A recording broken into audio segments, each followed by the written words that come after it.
Welcome back, ladies and gentlemen. Welcome back to Let's Play Metroid Prime. We are picking up in the Hall of the Elders, where you saw me finish off last episode. We have ourselves a decent new Ice Beam weapon. With that, we're going to see how far we can explore this time around. Hopefully get ourselves some more upgrades, and hopefully get ourselves a new suit upgrade, more importantly. If I can remember exactly where it is. I think it's somewhere in the Phendrana Drifts, so I'm going to go that way and see what we can find. And hopefully unlock a few paths along the way. Some doorways and stuff like that. Shortcuts, etc, etc.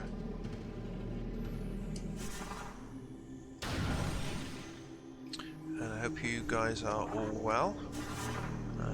Don't know if any of you have been to see the new Guardians of the Galaxy film yet. I went last night and really enjoyed it. Well, of course, just disappear away from these guys if we can. There we go. Don't particularly want to fight them. Yeah, I didn't think it was quite as good as the first one, but it has some really funny moments in it and some quite emotional ones as well. Hello ladies and gentlemen, we are back again in the Phendrana Drifts, specifically the ruined Courtyard. We're heading back to where we fought Thardus. We can bypass a new path there, and with our Ice Beam upgrade there's a few doors that we can open, one of which will hopefully lead us to a nice new upgrade.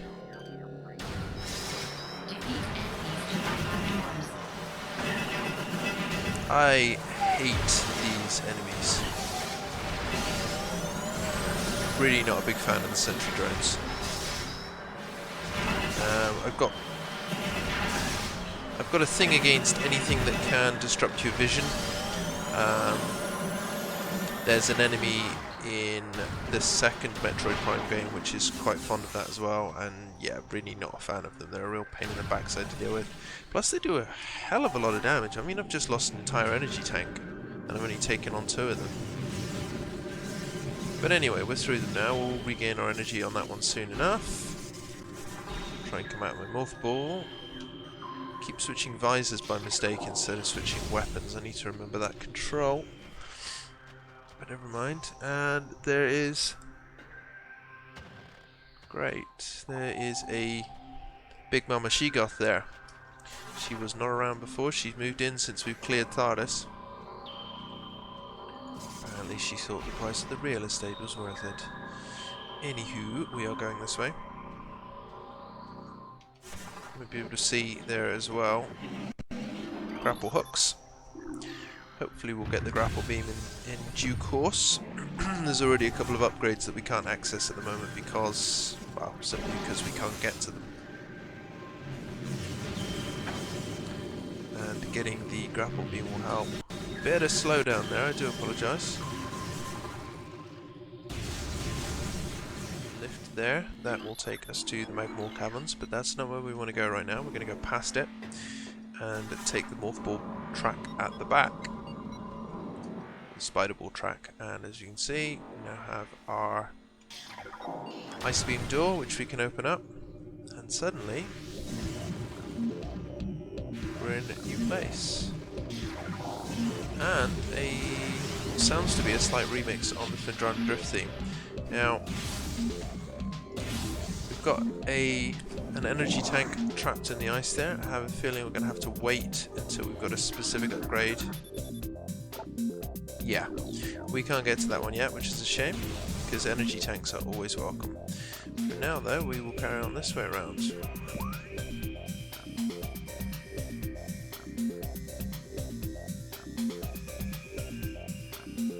Downwards.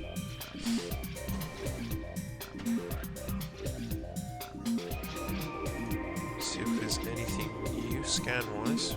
We haven't done. We haven't picked up a new creature scan or anything like that in a while. So, ice parasites. Gonna drop down here.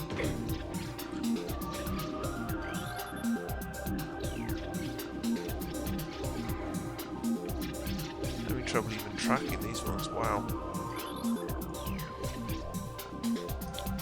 They're ones that you've dealt with before, I think, the flicker bats. So, how do we get up to the platform? That way.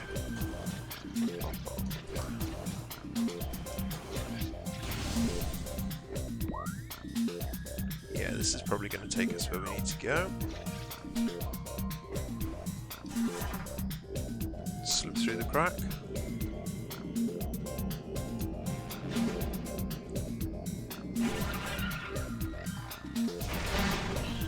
Take care of the ice beetle, which I know we scanned before.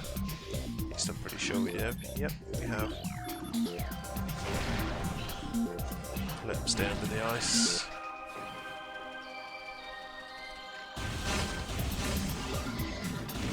Take care of these. And we are through to quite a nice looking cavern actually. New creatures entering. Morphology: glider. Docile airborne creatures with unusual magnetic properties. Gliders live a relatively peaceful existence. They have a magnetic signature attuned to the common grapple beam technology.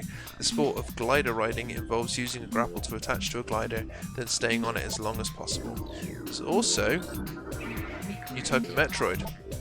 Hunter Metroid. Adolescent Metroids. Energy Siphon Tentacle increases its threat level. As Metroids develop, they become more efficient predators. An energy-draining tentacle allows them to attack at distance. Quick to anger, a Hunter Metroid will charge troublesome prey and attempt to ram them in submission.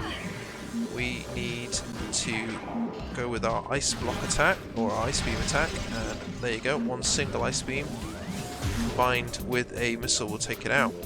There's also an upgrade down there at the bottom. I'm not sure we can get to it at the moment. I want to make sure there's no other Hunter Metroids around before we go exploring the cavern too much, because those things can really put a crimp on your day. Yep, under the ice. We're not getting under there for just yet anyway. We want to continue heading up. See how best to find our way across the room. Oh, since that's lock-onable, I'm going to guess a missile should loosen it. Maybe two. There we go, now we've got ourselves a new platform. We can get ourselves out of this room.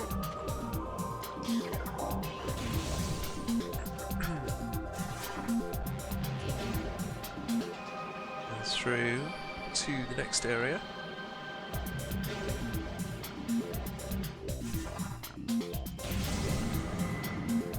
Okay, so we've got some Jetpack Metroids in there. Not Jetpack Metroids, doy. Jetpack Pirates in there. Same thing as the Hunter Metroids. One shot from the Ice Beam combined with a missile will take these things out, which makes them a lot easier than when we first fought them. The Ice Beam's not especially useful at solving puzzles and things like that. It doesn't tend to grant the ability the way it used to, in where you could use it to create platforms, but it is very, very useful at freezing stronger enemies like that, especially the Jetpack Pirates. And it just makes them a damn sight easier to deal with, that's all. Anything under the water then? You can see. No. We're going to have to go under though to get through. And there's something messing with our field. Oh, hello. That's probably what's messing with our field. Morphology: Gel Zap. Aquatic predator made of electrically bound skeletal halves. The Gel Zap's brain is located in the upper half of its body, while the heart and digestive tract occupy the lower half. Linked only by electric impulses, the two halves somehow function effectively enough to launch the Gel Zap to the top of Talan 4's aquatic food chain. However, food chain is not much when you've got missiles at your disposal. We're going to need a wave beam to get through here. Now you notice that we move really slowly underwater at the moment. That's one of the reasons that I haven't gone to explore one of the areas I could. Simply because it's a real pain in the ass to deal with when you're so slow. Hopefully the upgrade that we're heading in the direction of now will give us the ability to traverse those areas at normal speed.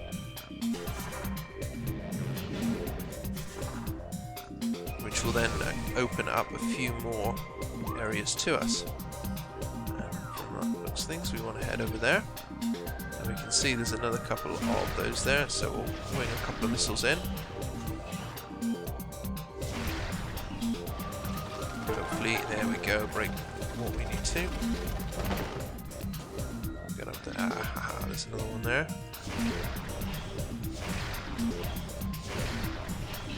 And apparently I haven't got the right angle for it here.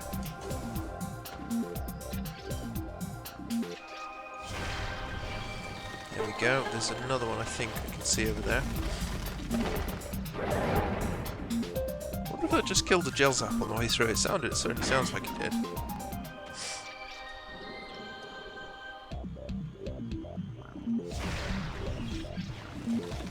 Yeah, that should make it a little bit easier. Yep, and it did take out a gel zap that time round, because, yeah. So it must have taken it out the first time around as well. We heard the noise. Seems like overkill to take care of one of those things, but you know, I'm not complaining.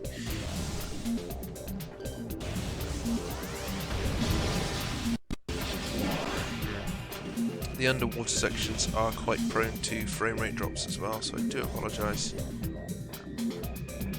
Very slowly move forward. We are in the gravity chamber, so what we're searching for should be here. What are those? Morphology: Aqua Reaper. Powerful aquatic tentacle part of a submerged organism. Similar in nature to the surface-based Reaper vine, the Aqua Reaper has adapted to a liquid environment. It shares the poor vision of its rock-dwelling cousin, relying on a crude sonar sense to seek prey. Unhindered by water, the Aqua Reaper has considerable speed and strength. Can I easily take care of them from here? Apparently not. I'd rather not fight them too much. Ah, hell.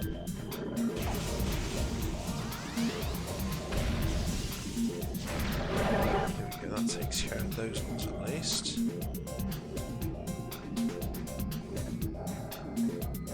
Through there? No. It's interesting to note that we must be quite close to the core, judging by the magma vents down there. Well, not close to the core, but sort of close to the bottom of the Phendrana Drifts. This is probably the weakest area when you know, it's quite close to the Magmoor Caverns.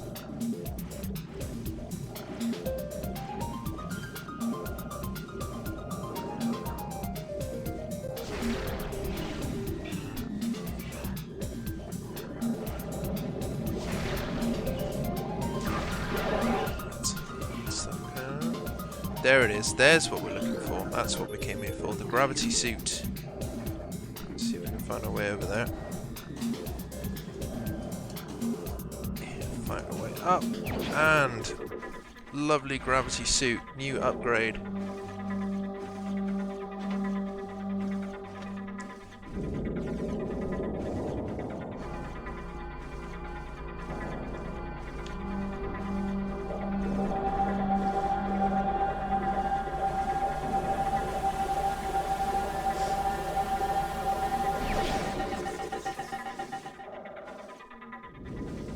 And Samus has a new paint job.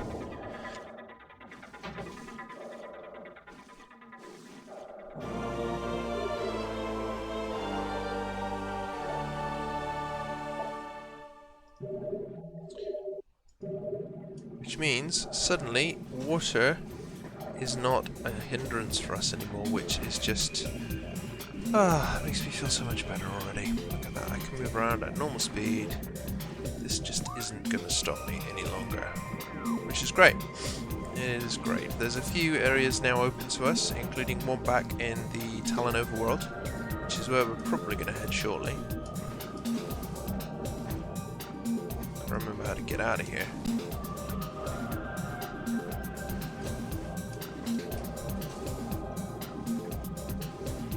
Oh, that's how we get out of there. So, oh shit. I'm going to pause it here. I'm going to pick it up at the Talan overworld, And yeah, we'll explore a little bit further. Thank you very much. See you in a minute. So we've backtracked a little bit to the extra entrance to the Magmoor Caverns south that we found. We're going to head south. Oh, we're going to head south. Going to head down and see what we can find there.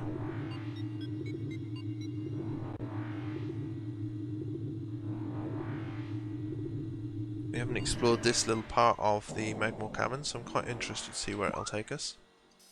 As you can see, it's completely unexplored. And we've got two doors. We've got one on that wall and one on the other wall. That's a missile door, so let's see where that goes first. Hey, new save point. Yes, I would like to save. Thank you very much.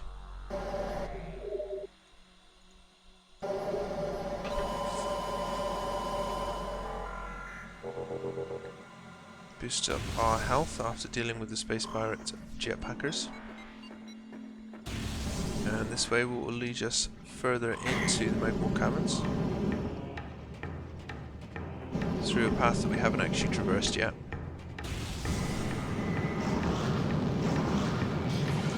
And more surprises. Jetpack guys.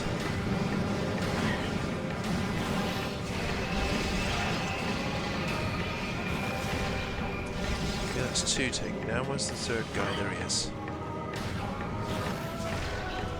He didn't have the good sense to move, and now he's dead. So what have we got here? This channel door sealed. Okie dokie. Receiving. Wait, what's that? 3 nearby power conduits must be energized. We're going to need our thermal visor for this one, I suspect. So we'll have a look around, see what we can find. Feeling it might lead to something useful.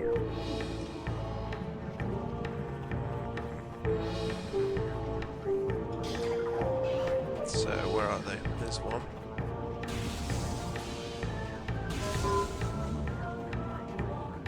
There's two. And I'm guessing the third one is on our left. In the other doorway. There it is.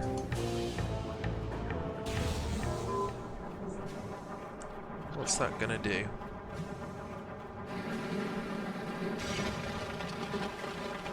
Okay, that's interesting.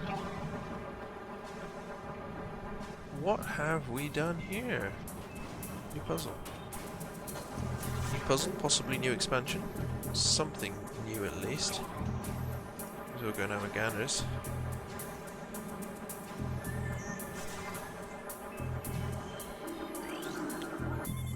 Access to East Channel door granted. Lava has been lowered.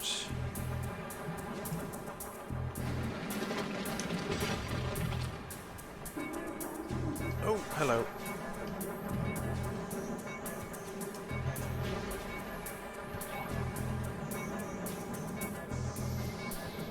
It's a timed puzzle.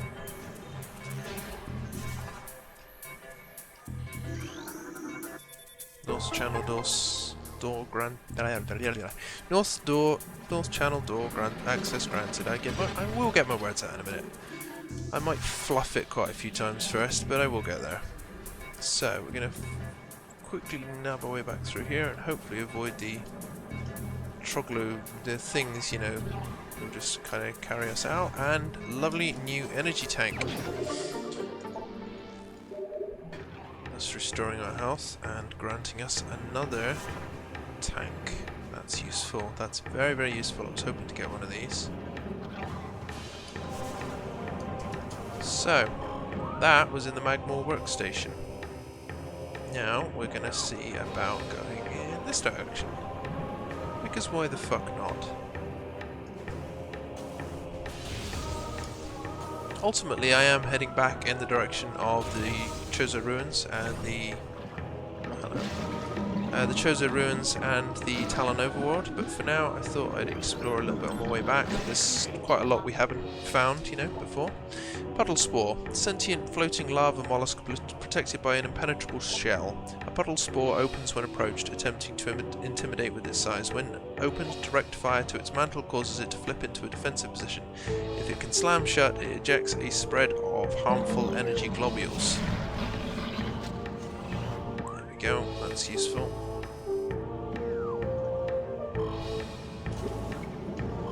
Try not to get hit by the massive ball of lava. Jet of flame even. I can't even bother to fight these things. Those are kind of annoying, waiting for them to jump out here and there. Geothermal core. Okay. Ah! Haha. There it is. Okay, so it's going to link us back there by quite a long path. I think I might go and have a look on the other side of Magmoor Workstation and see where that leads first.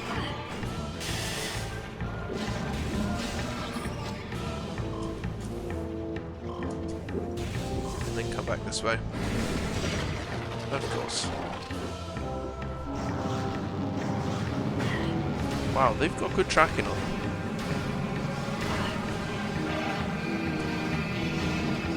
Keep moving and hopefully avoid the missiles.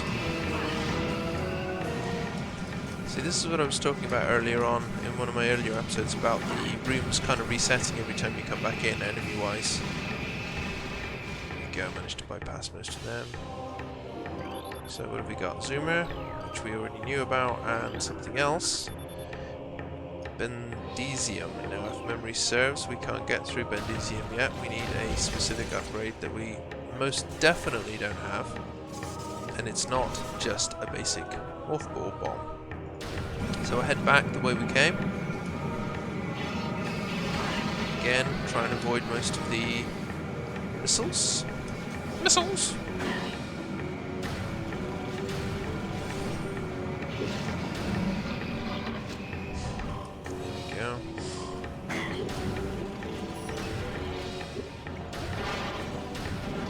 I think what I might do is actually leave it here for this episode and pick it up next time round. We've still got quite a way to go exploration wise. We don't know what we're going to encounter and we don't know how long it'll take. So for now, we're going to hang on and I will see you in the next episode. Thank you very much for watching. Bye bye now.